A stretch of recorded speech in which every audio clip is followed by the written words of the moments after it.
కొత్త బిజినెస్ కోసం ఆలోచిస్తున్నారా? ఈజ్ ఆన్ డిస్ట్రిబ్యూషన్ కోసం కాల్ చేయండి 9154729854.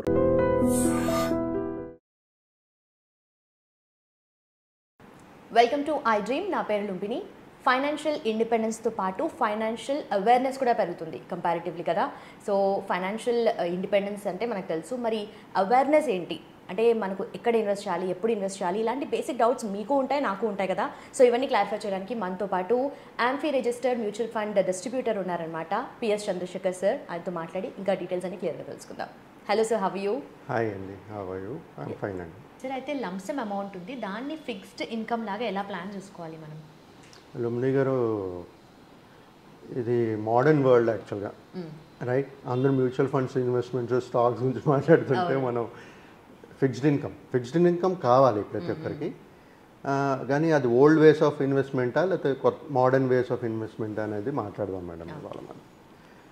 ప్రతి ఒక్కరికి ఫిక్స్డ్ ఇన్కమ్ కావాలి. కొంతమంది జనరల్గా ఎవరు ఫిక్స్డ్ ఇన్కమ్ ప్లాన్ చేస్తారంటే రిటైర్డ్ పీపుల్, ఎవరైతే ప్రైవేట్గా సంపాదించుకునే వాళ్ళు అలాంటారు. లేదంటే కొంతమంది ఆల్రెడీ జీతం వస్తుంది, వాళ్ళకి ఒక ప్యాసివ్ ఇన్కమ్ కావాలి, దానికి ఎఫ్డి చేసుకుంటారు.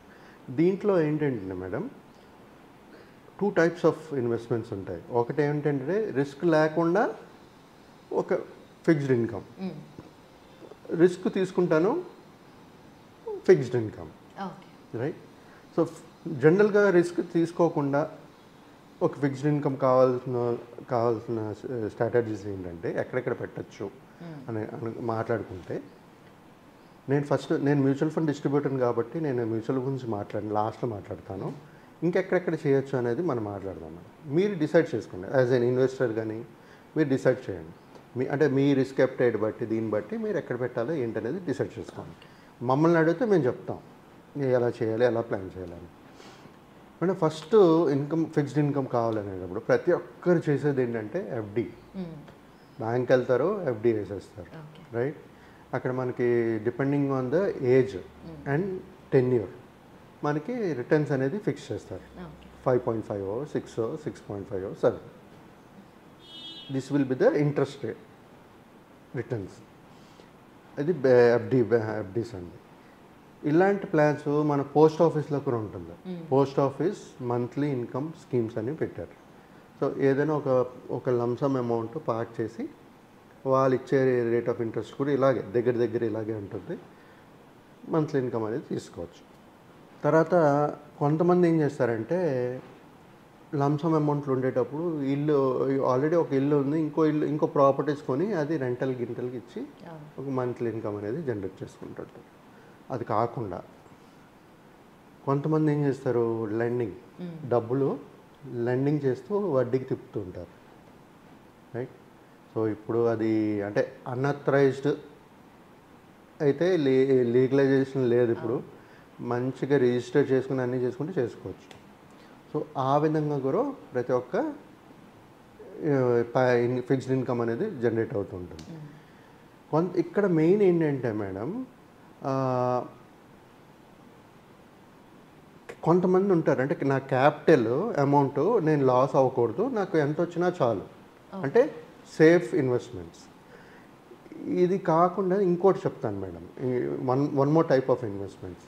ఇదేంటంటే ఇప్పుడు అంటే అందరికి తెలుసో తెలియదు కానీ వర్చువల్ కమర్షియల్ స్పేస్ అంటే ఎవరో ఒక ఓనర్ ఉన్నారనుకోండి, వాళ్ళు ఒక కమర్షియల్ స్పేస్ బిల్డ్ చేస్తారు. దాంట్లో మనం ఇన్వెస్ట్ చేయొచ్చు. ఒక వర్చువల్ స్పేస్ అంటే చూడడానికి ఈ స్థలం నాది, ఇది ఏరియా నాది అని ఉండదు. వర్చువల్ కమర్షియల్ స్పేస్లో మనకు ఇన్వెస్ట్ చేస్తే వాళ్ళు మంత్లీ ఇన్కమ్ అనేది కూడా ఇస్తారు మనకి. This is one of the opportunities. Most of తెలిసి ఉండకపోవచ్చు, కానీ ప్రతి దాంట్లో ఎవరికైనా డబ్బులు ఇచ్చేటప్పుడు మనకు భయం ఉంటుంది, రిస్క్ ఉంటుంది, అన్నీ ఉంటుంది కదా.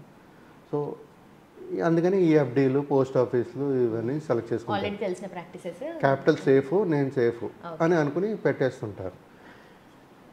ఇప్పుడు ఇది అయిపోయింది madam, general source of fixed income. నార్మల్గా మన క్యాపిటల్ సేఫ్ గార్డ్ చేస్తూ మన ఇన్కమ్ వచ్చేది. ఇప్పుడు మనం మ్యూచువల్ ఫండ్స్ వద్దాం. ఈ కాలంలో, ఈ మోడర్న్ ఎరాలో మనకు కావాల్సిన రిటర్న్స్ ఏంటంటే ఒక ఇన్ఫ్లేషన్ బీట్ చేసే రిటర్న్స్ కావాలి.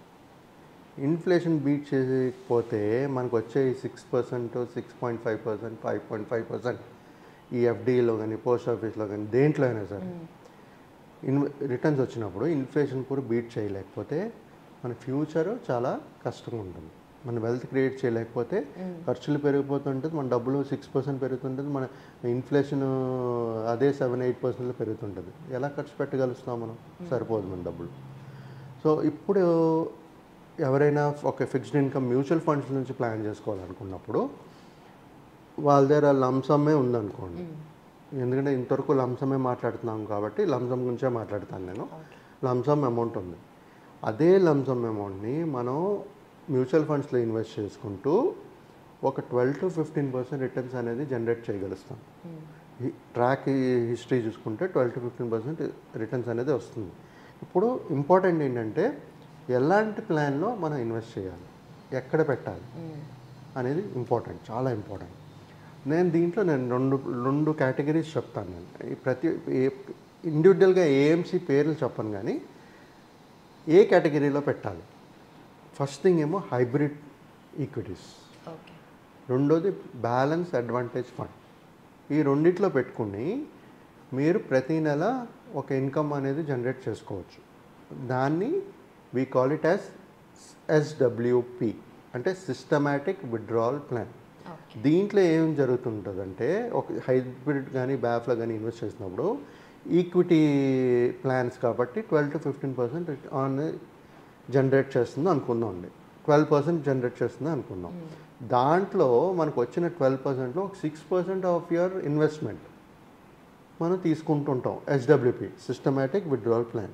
అంటే ఇంకా ఏమవుతుంది, 6% మనం తీసుకున్నా సరే 6% ఇంకా పెరుగుతుంది, రైట్? అక్కడ వెల్త్ జనరేట్ అవుతుంది, ఇన్ఫ్లేషన్ బీట్ చేసే వెల్త్ క్రియేట్ అవుతుంది. మనకి అలాంటి ఇన్వెస్ట్మెంట్స్ అనేది చేసుకోవాలి ఈ టర్మ్లో.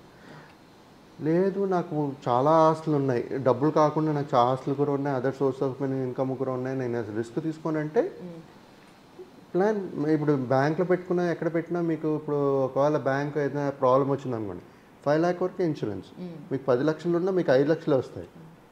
సో అలాంటప్పుడు మీకు మ్యూచువల్ ఫండ్స్, డెప్ట్ ఫండ్స్ ఉన్నాయి. మార్కెట్ క్యాపిటల్ అలాగే ఉండాలి, నాకు ఏం ప్రాబ్లం లేదు, 6% వచ్చినా చాలు, 7% వచ్చినా చాలు, డెప్ట్ ఫండ్లు వేసుకోండి. Mutual fund has the flexibility. మీకు ఎక్కువ రిటర్న్స్ కావాలి అనుకునేటప్పుడు దాంట్లో ఎక్కువ ఈక్విటీస్లో పెట్టుకోవచ్చు. నాకు మార్కెట్ వాలటైల్తో సంబంధం లేకుండా నాకు కావాలనుకునే డెప్ట్ ఫండ్లో పెట్టుకోవచ్చు. హెచ్డబ్ల్యూపి మంత్లీ ఇన్కమ్ కావాలి అనుకునేటప్పుడు మాత్రం హైబ్రిడ్లోని బ్యాలెన్స్ అడ్వాంటేజ్ ఫండ్లోని పెట్టుకుని ప్లాన్ చేసుకోండి. ఒకవేళ ఎవరికైనా నాలెడ్జ్ లేదు ఎలా చేయాలి ఏంటి అనేది అంటే మళ్ళీ మేము ప్రొఫెషనల్స్ ఉన్నాం కాబట్టి వాళ్ళకి ఒక మార్గం చూపిస్తూ వాళ్ళకి ఒక వెల్త్ వాళ్ళ దగ్గర ఉన్న లంసంతో ఇంకా వెల్త్ క్రియేట్ చేస్తూ వాళ్ళ మంత్లీ ఇన్కమ్ కూడా మేము వచ్చేటట్టు చేయగలుగుతాం. ఓకే సార్, ఇవన్నీ వింటుంటే మనీ సంపాదించడం ఎంత కష్టమో దాన్ని ప్రాపర్గా ఇన్వెస్ట్ చేయడం కూడా అంతే కష్టమో. That kind of awareness is needed కదా జీవితంలో. మేడం, డబ్బులు సంపాదించడం కష్టం, వెల్త్ క్రియేట్ చేయడం కష్టం, ఆ వెల్త్ని కాపాడుకోవడం కూడా కష్టం. ఓకే, అవును. ఆ కాపాడుకోకపోతే మీ వెల్త్ ఇదైపోతుంది. మీరు వాడుతూ పోయారనుకోండి, వెల్త్ ఏముంటుంది, తర్వాత రిటర్న్ తీసుకుంటే అరే అప్పుడే ఇన్వెస్ట్ చేస్తే మూడు ఇంపార్టెంట్. అండ్ తర్వాత మళ్ళీ వెనక్కి తిరిగి చూసుకుంటే అరే అప్పుడు ఇన్వెస్ట్ చేస్తుంటే బాగుండేది, ఇప్పటికి కొంచెం అన్న. కానీ ఇంకొకటి చెప్తాను మేడం, ఇక్కడ ఈ జర్నీలో ప్రతి ఒక్కరు ఎంజాయ్ చేస్తూ చేయాలి. ఇది ఎంజాయ్మెంట్ మర్చిపోకండి, ఎంటర్టైన్మెంట్ మర్చిపోకండి, బ్యాలెన్సింగ్ చేయండి, ఫ్యామిలీ బ్యాలెన్స్ చేయండి. మీ ఓన్లీ సేవింగ్ ఇన్వెస్ట్మెంట్స్ అని చెప్పి మీ ఫ్యామిలీ సంతోషాలు ఇది అన్నీ సాక్రిఫైస్ చేస్తూ చేయకండి, అన్నీ ఎంజాయ్ చేస్తూ చేయాలి లైఫ్లో. అప్పుడే మనం వెల్త్ అనేది క్రియేట్ చేస్తాం, మనకు ఒక హ్యాపీనెస్ అనేది ఉంటుంది. Thank you so much sir. Thank you. So fixed income కావాలి అనుకుంటే మ్యూచువల్ ఫండ్స్ ద్వారా మనం ఎలా ఇన్వెస్ట్ చేయాలో చాలా క్లియర్గా తెలుసుకున్నాం కదా. Thank you so much for watching.